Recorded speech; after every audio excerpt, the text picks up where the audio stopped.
হেরেম শরীফের মধ্যেই মসজিদে নববীর মধ্যে বিষ্ণবী এসে হযরত আলীর ডান পাশ থেকে ডাকতে শুরু করলো। একবার ডান পাশে ডাকলে হযরত আলী বাম পাশে যায়, বাম পাশ থেকে ডাকলে হযরত আলী ডান পাশে যায়। হযরত আলী না, হযরত আলীও না, আলী আলী বলছে এতক্ষণ পর্যন্ত মেয়ে ডিয়াডি করছে, এখন আসছে বাবে ডিয়াডি করতে। আপনারা বুঝতে পারেন এটা কোনো সাধারণ, এটা আলিমানি কার কথা বলছে বুঝছেন? আসাদুল্লাহিল গালিব আলী ইবনে আবি তালিবের কথা বলেছে।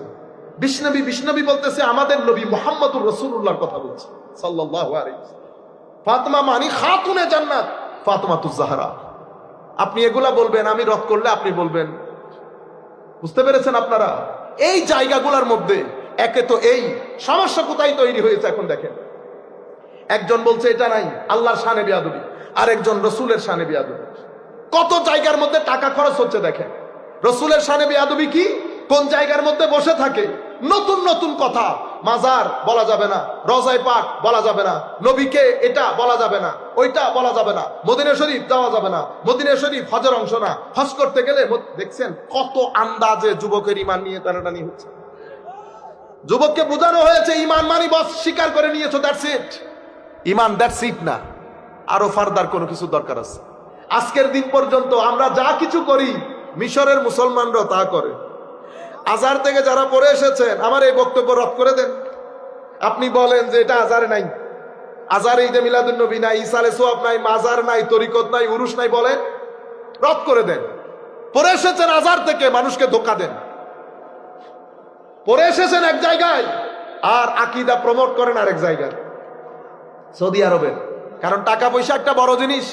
আরো কি বলে?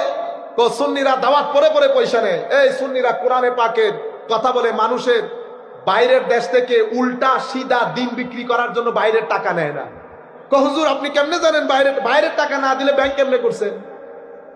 ব্যাংক কেমনে করলেন? ল্যান্ড ক্রুজার কেমনে চালান? এত বড় সংগঠন কেমনে চলে আমার জানতে হবে না? আপনারা বুঝতে পেরেছেন? আমি এই কথাগুলো কঠিন করে বলছি আহলে সুন্নাত ওয়াল জামাতের বদনাম এক পাশে রেখে দেওয়ার জন্য।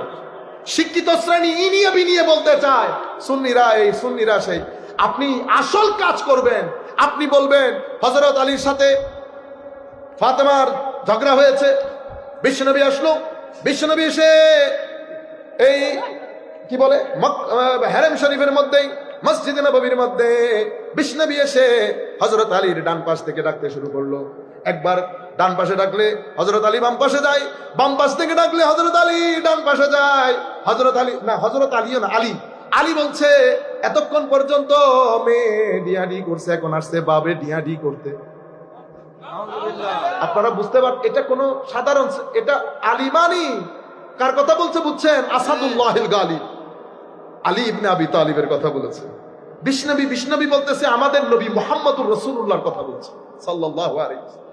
ফাতেমা মানি খাতুনে জান্নাত, ফাতেমাতুজ জাহরা। আপনি এগুলা বলবেন, আমি রদ করলে আপনি বলবেন। বুঝতে পেরেছেন আপনারা? এই জায়গাগুলোর মধ্যে একে তো এই সমস্যা কোথায় তৈরি হয়েছে এখন দেখেন। একজন বলছে এটা নাই, আল্লাহর শানে বেয়াদবি, আর একজন রসুলের শানে বেয়াদবি। কত জায়গার মধ্যে টাকা খরচ হচ্ছে দেখেন। রসুলের শানে বেয়াদবি কি?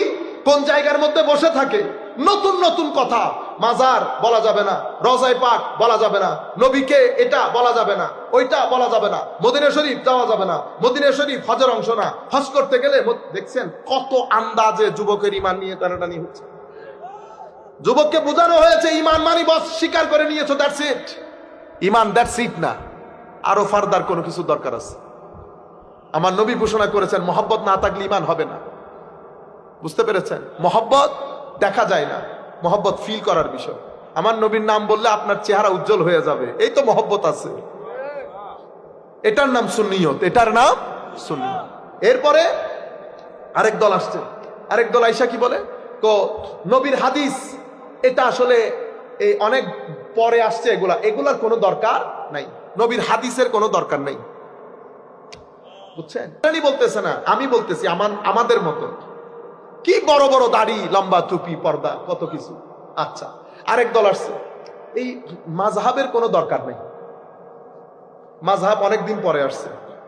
আপনি জানেন মাযহাবের 1250 বছর ধরে উলামায়ে কেরাম ঘাস কেটেছিল। আপনি ইসলামী আইন বুঝেন? আইনকে ডেভেলপমেন্ট কিভাবে করেছে উম্মতের উলামায়ে কেরাম, কি কষ্ট উলামায়ে কেরাম স্বীকার করেছেন। কোন কারণে আমার নবী বলছে আল উলামা ওয়ারাসাতুল আম্বিয়া, কোন কারণে আল্লাহ বলছেন আতিউর রাসূল ওয়া উলিল আমরি মিনকুম, কোন কারণে আল্লাহ বলছেন ফাসআলু আহলায যিকর। সব আপনি আয়েশা বলতেছেন মাযহাব তুলে দাও, ধরেন মাযহাবও তুলে দিলাম, মাযহাব যেহেতু তুলে দিছি কোরআনের তাফসীরও তুলে দিতে হবে না, তুলে দিলাম। আপনার কথা মতো হাদিসও তুলে দিলাম। আরেক দল আসছে, এগুলা কিন্তু ঘুরে ফিরে সব ওখানে এক। ওই পিছনে যখন গেছে সবাই মিলে যাচ্ছে, এমনিতে 6 জন করে আসতেছে। আপনারা মনে করতেছেন they are different, they are not different, they all same. পিছনে গিয়ে সবাই একজনের লগে হাত মিশায়।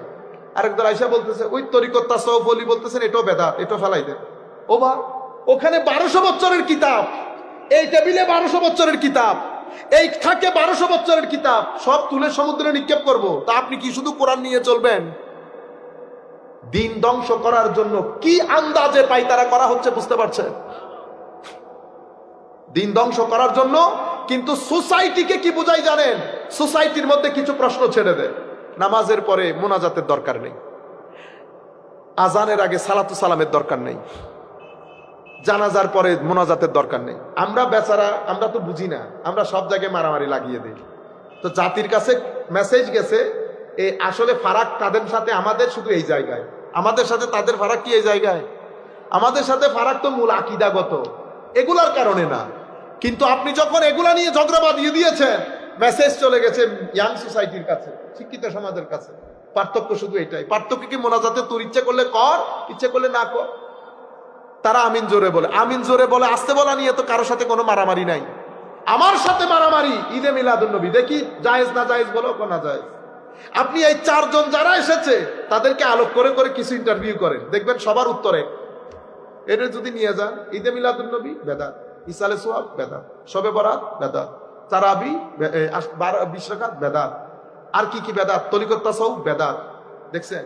এরপরে এর রাইখে এখান থেকে একজন নিয়ে গেছে। আপনি একই প্রশ্ন তাকে করবেন, উত্তর একই পাবেন। এরা ভিতরে গিয়ে সব এক। মূল টার্গেট আল্লাহ পাক জানে এই টাকা কে দেয়, কোত্থেকে দেয়। আমরা একটা মাদ্রাসা প্রতিষ্ঠা করতে পারি। আপনি এখান থেকে সিলেট যান, প্রতি আধা মাইল পর পর 2-3-3টা মাদ্রাসা পাবেন। বুঝতে পেরেছেন? এখন একটা জাতি উন্নত করবে কিভাবে? আপনি শত শত হাজারে হাজারে ছেলেকে মাদ্রাসায় পড়াচ্ছেন, কি শিক্ষা দিচ্ছেন? তাকে চিন্তার খোরাক দেওয়া দিচ্ছেন না, তার চিন্তাকে ওয়াইড করছেন না, সে আধুনিক শিক্ষা থেকে বঞ্চিত।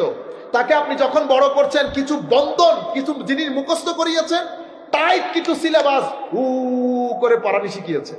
তাকে আইডিয়া দিয়েছেন এই যে মাজার, এরা মাজার পূজারী, এরা মুসলমান না, বেদাতি। আর সেকুলার, এরা তো আসলে আধা মুসলমান, আল্লাহ পাক জানেন, এরা সব এইথিস্ট। আপনি যখন বড় হচ্ছেন, আপনি এই মন মানসিকতা নিয়ে বড় হচ্ছেন। আপনি যখন বড় হয়ে সোসাইটিতে আসলেন, আপনি জানেনও না পৃথিবী কোথায়। আপনি আসছেন গোড়া নিয়ে খেলাফত প্রতিষ্ঠা করতে। কি নিয়ে খেলাফত প্রতিষ্ঠা করতে? গোড়া নিয়ে। দেখছেন না আপনারা পৃথিবীতে, আমাদের দেশে দেখছেন তো? কারণ কি? সে জানেও না এখানে বন্দুক ব্যবহার হয়, এখানে এক্সট্রা অর্ডিনারি আধুনিক থেকে আধুনিকতর অস্ত্র ব্যবহৃত হয়। সে জানবে কোত্থেকে? সে তো ভিতরে ছিল। মুসলিম, আমি কাউকে বড় ছোট বড় করার জন্য বলছি না, আমি ইন জেনারেল পুরো চিত্রটা আপনাদের সম্মুখে তুলে ধরছি। আপনারা বুঝতে পারতেছেন সুফিয়ায়ে কেরামের গ্রেটনেস, বিশালত্ব এই জায়গায়। তারা আপনাকে মালিশ করে, আপনাকে ভিতরে বাইরে সত্যিকার অর্থে মানুষ করে তোলে। কোন জাতি কখনো সভ্য হতে পারে না সুফিয়ায়ে কেরামের সোহবত বাদ দিলে। আপনি কোন জাতিকে যদি সভ্য করতে চান, সত্যবাদী তার দর্শ সবাই দিতে পারে, সত্যবাদী কেউ বানাইতে পারে। ধৈর্যশীলতার দর্শ দেওয়া অনেক সহজ, ধৈর্যশীল বানিয়ে দেওয়া কঠিন। ভদ্রতার দর্শ দেওয়া সহজ, ভদ্র হিসেবে গড়ে তোলা কঠিন। এই গড়ে তোলার কাজ করে সুফিয়ায়ে কেরাম, গড়ে তোলার কাজ করে সুফিয়ায়ে কেরাম। কুল কায়নাতের মধ্যে এভাবে ইসলাম প্রচার করেছে সুফিয়ায়ে কেরাম। আপনারা বুঝতে পেরেছেন? সেই কারণে আমি কোরআনের